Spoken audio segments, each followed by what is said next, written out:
Bangladesh cricket দলের mission এখন champions trophy. সেই উপলক্ষে ইতিমধ্যে অনুশীলন শুরু করেছে বাংলাদেশ দল।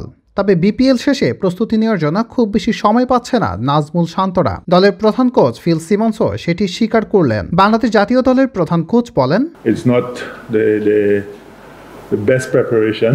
আমি একমত যে এটা সেরা প্রস্তুতি নয়, তবে তারা সাদা বলের ক্রিকেট খেলছিল, যার অর্থ হলো তারা দক্ষতার দিক থেকে তীক্ষ্ণ। এখন আগামী 6-7 দিনের মধ্যে তাদের মনকে 50 ওভারের ক্রিকেটের জন্য প্রস্তুত করতে হবে। আগামী কয়েকদিন আমাদের দ্বিগুণ অনুশীলন সেশন হবে। আমরা সকালে ব্যাট এবং বোলিং করি, তারপর আলোর নিচেও একই কাজ করি। আমরা 50 ওভারে ব্যাট করার জন্য নিজেদের প্রস্তুত করছি। ওয়ানডে ফরম্যাটে দুবাই এবং পাকিস্তানের মাটিতে অনুষ্ঠিত হবে চ্যাম্পিয়ন্স ট্রফি। তবে সদ্যই টি-20 ফরম্যাটে বিপিএল খেলা বাংলাদেশিদের জন্য মানিয়ে নেওয়ার চ্যালেঞ্জ রয়েছে। অনুশীলনে মূলত সেই কাজটি করছেন কোচ বলেন, এখন পর্যন্ত প্রশিক্ষণ শিবিরে আমরা বিপিএল এর কোনো প্রভাব দেখিনি। খেলোয়াড়রা সময় বের করার চেষ্টা করেছে যাতে 50 ওভারের ক্রিকেটকে লম্বা ব্যাটিং এবং সঠিক জায়গায় বোলিং করার মানসিকতা তৈরি করা যায়। আমার মনে হয় না বিপিএল তাদের উপর কোনো প্রভাব ফেলবে।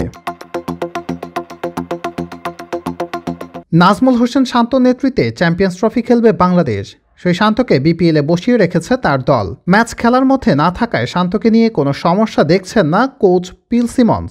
বলেন, যখন সে খেলছিল না তখন সে খুব কঠোর পরিশ্রম করছিল। দলের সবার কাছ থেকে আমাদের একটি শক্তিশালী মানসিক মনোভাব প্রয়োজন। আমার মনে হয় সে সেটার অধিকারী। আমি তার কাজ চালিয়ে যাওয়ার জন্য অধীর আগ্রহে অপেক্ষা করছি।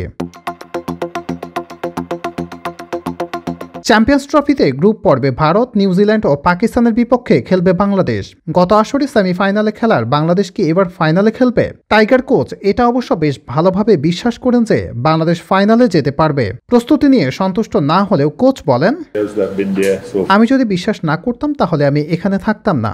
আমার মনে হয় তুমি যখন টুর্নামেন্টে যাও তখন যতটা সম্ভব প্রস্তুতি নাও এবং সেদিন তুমি তোমার সেরা খেলা খেলো। এজন্য আমি প্রতিবারই চেষ্টা করব।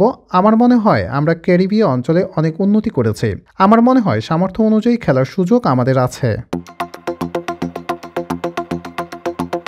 চ্যাম্পিয়ন্স ট্রফিতে নেই লিটন কুমার দাস, তবে বিপিএলে ভালো খেলায় তাকে নিয়ে চলে নানা আলোচনা। চ্যাম্পিয়ন্স ট্রফিতে লিটন কুমারকে মিস করলেও বাস্তবতার দিকেই দৃষ্টি দিলেন টাইগার কোচ। বলেন, নির্বাচিত না হয়ে সে হতাশ ছিল, তবে আমার মনে হয় সে এটাকে ভালোভাবেই ব্যবহার করেছে।